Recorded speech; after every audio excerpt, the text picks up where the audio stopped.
ஏங்க எங்க எங்க ஊரு கூமாப்பட்டிய பாருங்க.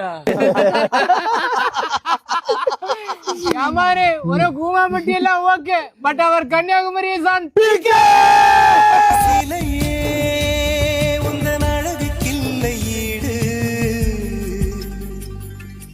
என்ன விலை அழகே சொன்ன விலைக்கு வாங்க வருவேன், விலை உயிர் என்றாலும் தருவேன், இந்த அழகை கண்டு வியந்து போகிறேன். மொழி இல்லாமல் ஒரு மொழி இல்லாமல் மௌனமாகிறேன். ஏங்க ஏங்கி செத்துறாதீங்க, வாங்க கன்னியாகுமரிக்கு வாங்க. உனை விட இல்லை புதுமையே, உன் புகழ் வையமும் சொல்ல சிற்றன்ன வாசலில் உள்ள சித்திரம் வெட்குது மெல்ல